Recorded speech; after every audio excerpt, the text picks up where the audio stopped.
So, I wanted to teach everyone here a new skill. We've established what our threshold looks like through this neat thermometer we came up with together, ranging from 0 to 100. We have interpersonal effectiveness, we have moments where we need to start emotionally regulating, and then we have moments where we're at distress tolerance. When we get here to this point, I've developed a DBT skill that is called the S.T.O.P skill. Now, before we continue with the S.T.O.P skill, do we remember what DBT stands for? Dialectical behavioral therapy. Good job, Ronnie. Dialectical behavioral therapy. So DBT is a skill that we use to kind of help us identify why we behave the way we behave. Skills like the S.T.O.P skill will help us identify moments, will help us identify why we got to 100 on this thermometer here through mindfulness, okay? So does anyone want to take a crack at what the S could stand for? Stop. Good job. Good job. Stop.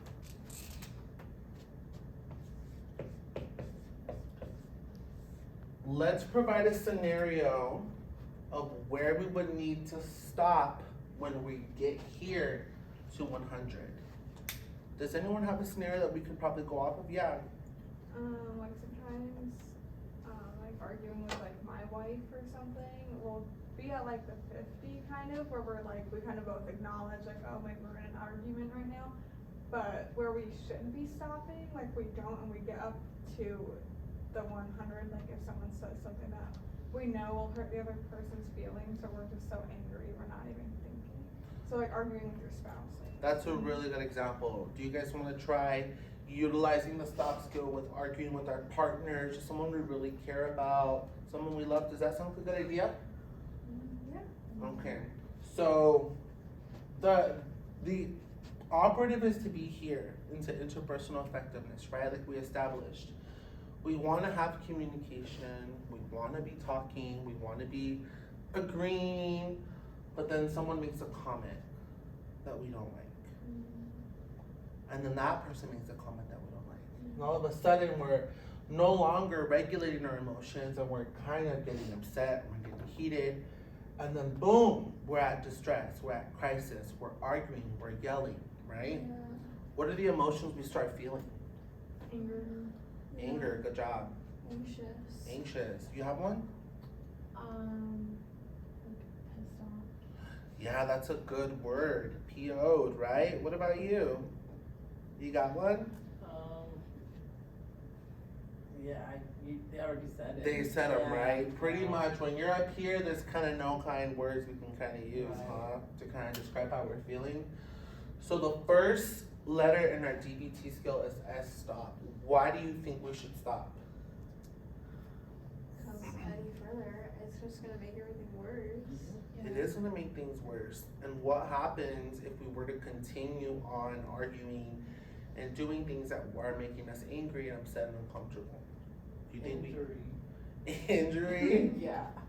Yeah. Like something you regret and like lose that person as a friend or Yeah. a partner, whatever it is. When we say things, we can't take them back. And we want to avoid that, because then come the other terrible feelings, the shame, the guilt, the sadness, and most importantly, regret. So once we stop, what do you think the next step would be? Think is good. You would think, but think about a physical response to thinking in a situation where you're arguing. Taking a step back. You took this course before, right? No. Okay. Take a step back. Ooh. Back up. Take a step back. This is a perfect time to begin emotionally regulating and how you're feeling. This is a perfect time before we proceed to O or P, where we would use skills specifically meant to help regulate us. What we call coping skills, adaptive coping skills. Can we identify some coping skills that could possibly help us emotionally regulate? You got one, Michael? Yeah. Taking a walk? Okay. Prayer. Prayer. Good one. Sometimes I like to do like the senses where it's like, where am I physically in a room? Oh, Like, if yeah. that makes sense, like. The five senses? Yeah. That's a really good one. Okay, one more. Listening to music. Good job, Leah. Music. Why do you think it's important after we've stopped, we took a step back from the situation where we're kind of upset, would it be important to emotionally regulate? Like, it'll help calm us down, Yeah. let us really think about what's going on, and just calm our bodies down. Good job. Good answer. We want to calm down. We want to relax. We want to really, really take a moment before we proceed to O, right? So what do you think O would be then? After we took a step back, we stopped, we left the situation, what do you think our brain starts doing once we're calm? Like we realize what's going on. We realize what's going on, we start observing. Good job. We start observing what's going on that got us to here, that got us to this moment here, right? And when we're observing and we're going back, what's something important to not do? Get back up, I guess, like. Yeah, start get back again. there, because how can we get back there? Right, like what I said, like judging, I guess. Like if I Judgment. get back and it's like, oh my god, I can't believe she said that, like I just start going back to that, like. So when we're here, it's important to not judge. I feel like that's where maybe you check the facts. Check the, oh, that's a good one. Check the facts. Because what do you want to do after you've calmed down and you've observed? Oh, like, I'm upset with my partner because they said this and they did that. What's the first thing you want to do?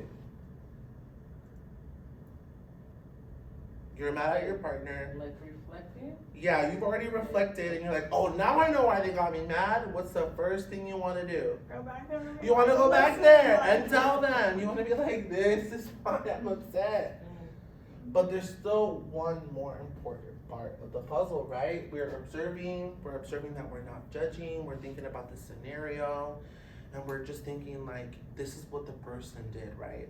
What would be a good example to check the facts in a non-judgmental way? What's an example to voice those concerns? I feel statements or. I feel statements. Can someone give me an example of an I feel statement? I felt hurt when you didn't like the dinner that I spent 2 hours cooking. Good job, Ronnie. Does anyone have another example of an I feel statement? I feel like you don't care about what I think. Beautiful. What about you, Michael? What do you think a good I feel statement would be? For any situation? Specifically situations like the ones we're talking about. Arguments with someone you love, where they're heated and they're fueled by that passion. I feel that you're taking your anger out on me, and when you say something hurtful, it makes me want to retaliate. Perfect. You got one for us, Leah? I feel disappointed when you cancel our plans. Beautiful. Beautiful. Good job. Those are perfect moments. We've stopped. We've realized that we're upset. We realize that we're angry. We've taken a step back and we've decided to walk. Some of us decided to pray, or some of us used our five senses, or some of us have used music to calm down. Then we've moved on to observing the problem. We formulated some I feel statements that are non-judgmental, because now we've checked the facts as to why we got here. We were here, then someone said something, but we didn't do this, so we got up here. This skill is meant to really help guide you in moments of distress and in crisis. Specifically in this situation, we're talking about relationships, right? So we moved on to these three. What do you think the last one would be? What do you think P would stand for? Yeah, maybe. Proceed, progress. Proceed is good, it's proceed, but we're missing one part of that puzzle. Do you think I can just go back into that environment and just like, No. I feel this way because you did this? Do you think that's a good idea? No. So what's one way that we could Mindful. proceed mindfully? Yeah. Proceed mindfully. Why do you think there's an emphasis on mindfulness? The other person's probably not using their DBT stop skill. The other person probably doesn't know. Yeah, they probably And if you don't. come back all like ready to go, they're gonna be like, "Why aren't you still mad? Like, Why it's aren't you not still meant for mad? you." What's changed? What's different? Well, I feel like also, like, if I do that, then I'm gonna be mad that they don't know what to do. Because then I'm gonna feel like the bigger person. Yeah. So what do you think you should do in that situation? I don't know. What about the group? What do you guys think? We go back into the situation, we're proceeding mindfully, and that person is, there's kind of some reluctance with them.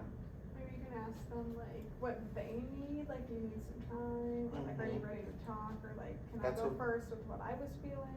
That's a really good answer. Anyone else have any suggestions that might help?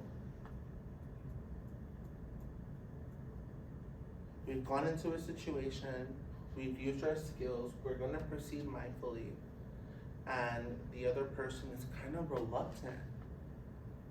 They're not really aware, they're not really like, comfortable with what you're doing, right? Because it's new. Because we're used to kind of repeating a cycle where we get here all the time, right? We're just repeating a cycle where we're here all the time. And now you're using a new skill, you're reacting positively, you use these coping skills, you're not judging them, but they're probably not gonna react the way you want to. We've said giving them space, and I think that's pretty much all we can do, right? Until they learn. Until they learn the skill. Who do you think they're gonna learn it from? Wow, exactly. Exactly, they're gonna learn it from you. And you don't have to be like, S.T.O.P, you know what I mean? You don't have to do that because it's gonna happen here. It's gonna happen when you use your I feel statements. It's gonna happen when you're not judging them. It's gonna happen when you're calm. And it's gonna happen the moment that you stopped and you didn't partake in that argument. It's all gonna come together, and if you keep modeling that behavior, then they'll mimic it back. Because that's the thing about relationships, is that we both want to come to an agreement, right? We both want to come to an end. So we both want to be at a space where we're both proceeding mindfully and we're both doing well, right? So on top of that other person not understanding, right? For you, why is it important to proceed mindfully? You don't want to get back up to. You I feel don't- like you're already at like that, maybe at Exactly. 30ish, and We've you all don't wanna thought about get back this. up. So what if your partner brings you back up somehow? Do it again. It's Yeah. that simple. Do it again. Run it again in your head. You know what? I think I need to give you some space. I think we still need more space. If this is not going to be handled today, I need to stop. I need to take a step back. I need to observe before I proceed mindfully because I miss something here. Because we know that there's little steps between each one before we get here. And sometimes it takes more than just going through this. Sometimes it takes more time and more patience before we can approach the other person. Proceeding mindfully also means being aware of where you're coming into, you know? You're coming into a space and you're like, oh, never mind. I'll come back when you're ready. I'm ready and I'll be over here, right? Good job, good job. We'll continue on to another skill. I really like the 5 senses coping skill, and I would really like it if you taught us in our next group, possibly a little bit more, and I'd like to learn a little bit from you. Is that okay, Ronnie? Yeah, we can do that. You guys did really well today. Thank you for participating.